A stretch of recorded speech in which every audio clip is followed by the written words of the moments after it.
Welcome back to the Critics Corner. I'm still Andrew Branca with the Waxahachie Sun. I'm here with my friend, colleague, and fellow movie aficionado, Mr. David Dunn with Southlake Style Magazine. How's it going up there in the good city of Southlake?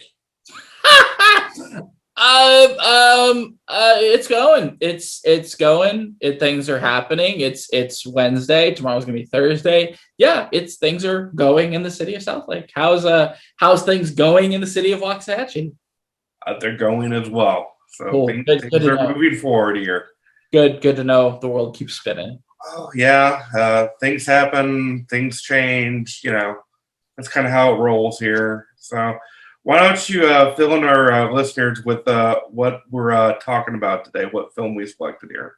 Yes, sir. Today is a classic movie going blast in the past in 1992 with the historical epic The Last of the Mohicans, directed by Michael Mann. This semi-historical epic stars Daniel Day-Lewis as Hawkeye, who is one of the last members of the Mohicans, kind of a tribe that's gradually dying out. He gets caught up. His brother, and his father all get caught up in the French and Indian War. They're kind of at odds with both sides. One side is obviously trying to do one thing against the other, and they're caught in the middle, just trying to figure everything out. And intertwined in this epic is a love story, a revenge tale, and kind of a story on identity, all mixed into one. And one of the first things I noticed whenever I started this movie, Andy, I was very surprised that whenever, the title credits come up and, it shows who's starring in it, wrote it, shot it, everything.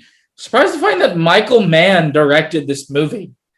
And for those of you that don't know, Michael Mann is, his name is pretty much synonymous with like crime thrillers. He did Heat, he did The Insider, he did Miami Vice, he did Public Enemies, he did Collateral, which is a great freaking movie. I totally agree with that. Yeah, and this, surprisingly enough, was one of his earlier films. Like before he got the crime bug, I guess he got, the historical bug, which I say history very loosely because this movie is not realistic by any sense of the imagination. It plays with historical events like silly putty. Like the movie is called The Last of the Mohicans, and it stars one of the whitest actors I know, like front and center.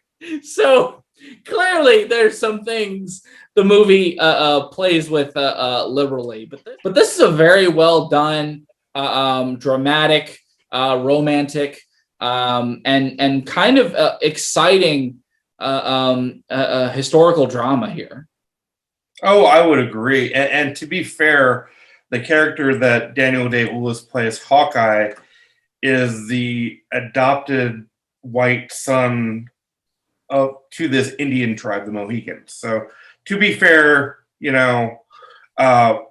that's his role, and he's an adopted son. So yeah, because he has to be adopted in order to make it make sense. But yeah, well, I read the book when I was in junior high school. It is a very tough book to read, even at that age. It was written by James Fenimore Cooper in 1826, and is actually part of a series of books, I believe, called the Leatherstocking Tales. Mm-hmm. I think it's like it's the second book of the series, actually.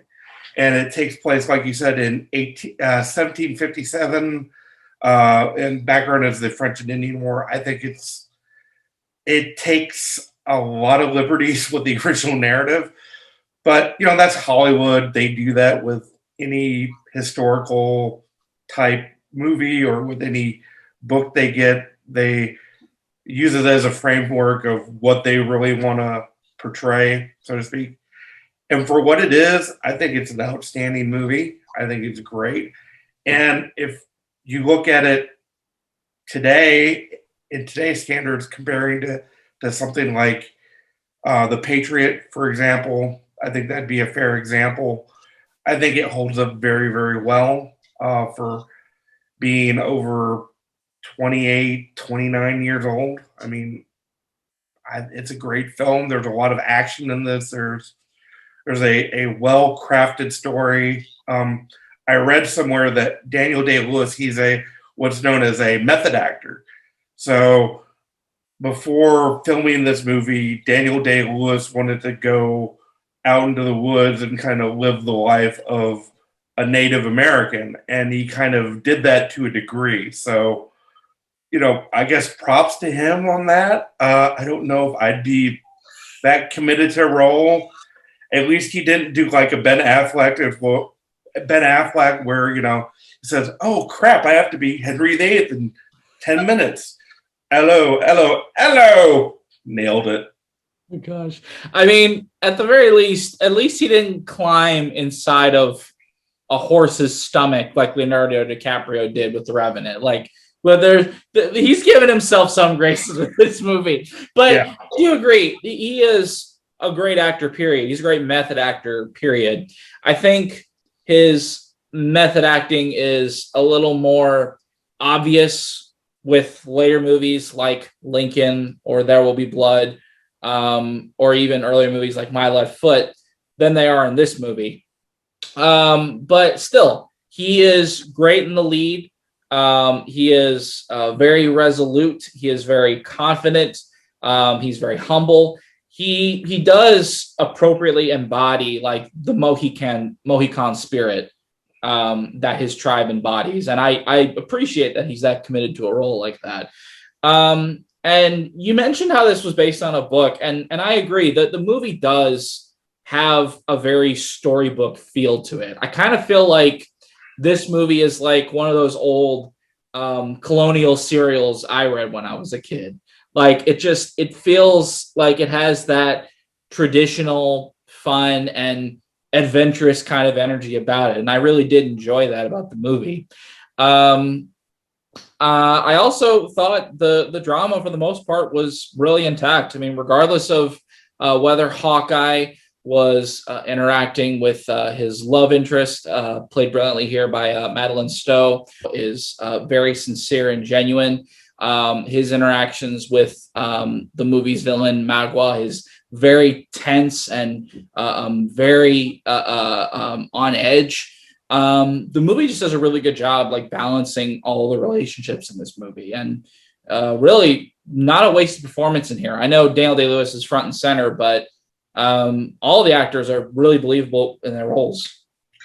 Oh, definitely. And I think the way they start off the movie, I mean, you have Hawkeye and his brother Uncas and his father. They're out hunting deer, and it's just this whole hunt they're going through and running through the woods, and then ultimately Hawkeye does the kill shot on the deer, and it just they honor the deer for its life and what it gives to them, with energy and food and all that sort of thing. So it really kind of puts you in a good perspective of who these characters are, what their lives are like, and how they're interacting with the world around them. And I would also say the other characters in the story are very well written. They, like you said, there's not really a moment lost to unnecessary plot or just filler. I mean, it all works together. It comes together really nicely, and overall I thought it was a great film. Yeah, and the direction by Michael Mann is especially very skillful. He does a really good job, not just with the high octane action scenes in this movie, but also with the build up, with the tension. One of my favorite scenes in this movie was where the Mohicans are marching with the British away from the fort. And you can tell Magua and his tribe are like hiding in the trees and the bushes, waiting to pounce. And you're just on the edge of your seat, like looking in all directions, like looking at that bush, like that tree, like, oh, what was that over there? It really sets you up for anticipation for when the hammer is going to drop. And this movie is filled with moments like that. Just that on your edge of your seat feeling that you're like, I have to know where this goes next. Again, storybook comparison, it makes you want to keep turning the page and seeing what happens next to our heroes. You know, it does a good job keeping your attention throughout the movie. You know, one thing I really like about this film, and it has to deal with Magua. I think you have to have a really good bad guy to kind of make this movie work. And Magua is extraordinarily acted by, I believe his name is Wes Studi. He does a really good job in not only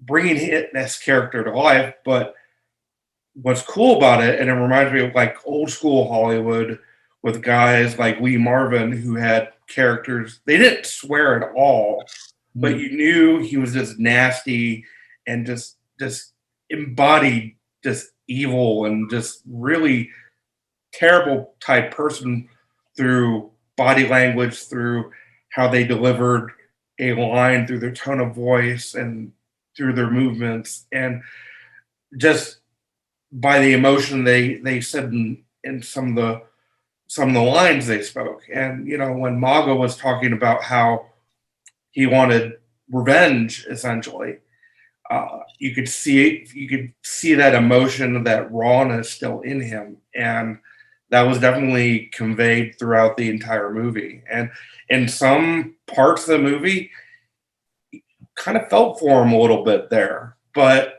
yeah, overall, he was a really bad dude. Wes Studi was sinister and hateful as Magua, and he was a great villain in the movie. He definitely has very human reasons for the very cruel and vicious and violent acts he does in the movie.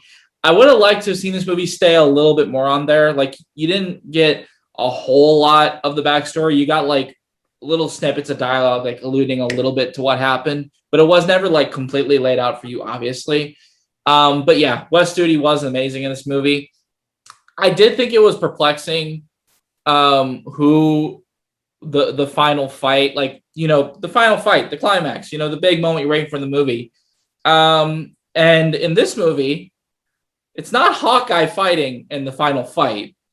It's Magua and someone else. I'm keeping it vague, but I thought that was interesting. Like, I wouldn't have ended this movie the way that they chose to end it, because you're building up this whole movie, this whole relationship between Hawkeye, the French and the British, and Magua and his tribe, and it seems like that never really came to a resolution. That I felt was a strange choice, but the movie's still good besides that. Oh yeah, I you know, and I definitely see your point, but in one way, I do see why they chose this ending, and it works on some level, I would say, but yeah, there were definitely some you know, plot holes that could have been it could have been wrapped up maybe a little bit more tighter, but you know, like overall, I mean, I thought this was a great movie. I mean, I didn't tell my parents this, but the first time I saw this movie was when I was like 9 or 10, and I snuck out to watch it early in the morning, and they didn't know I had the volume down low on the TV, and this is not something that a 9 or 10-year-old should be watching, but yeah, disclaimer: do not show this to your 9 or 10-year-old. Yeah, but I was just enthralled by the movie, and it was, you know, yeah, it was really awesome. I still love it to this day. But yeah, 9 or 10-year-olds, don't have your kids watch this movie. Don't follow my bad example. It's certainly an enthralling movie. It is a very engaging frontier adventure, and I think that's the most honest thing you can say about it. It's just it's classic, which is henceforth why it's a classic movie. Well, What do you give this movie on a scale of 1 to 10? I flip back and forth. The movie itself is fine. Some of the historical inaccuracies do bother me. Some of the liberties they take, I think, was a little too generous. And the climax in particular, I thought was strange storytelling decisions. Aside from that, movie's solid. I flip back and forth between a 7 or an 8, so I'm going to cap it right off at 7.5. I think that's a very safe number. I'd give it an 8. Yeah. I liked it. I thought it was great. But yeah, I definitely concede to some of your points. There was things they could have worked on, and they did take some liberties with the historical record here. But it's Hollywood; they always do that. So it doesn't surprise me that they did with this movie. Yeah, And for being made in 1992, it surprisingly holds up pretty well even today. I will say one thing that I thought was very strange was that the movie only won the Oscar for Best Sound Editing, and I looked it up. Dante Spinati was not nominated for Best Cinematography. That was a snub. The cinematography was gorgeous in this movie, and yeah, definitely. I definitely think that was a snub the Last of the Mohicans did not deserve. But yeah, especially the scene when they were at the waterfall. I mean, that was gorgeous. Exactly. But if we were staying here to talk about the worst Oscar snubs, we'd be here all day. And please check out your video that you did earlier about that. God, yeah, pretty much. Yeah.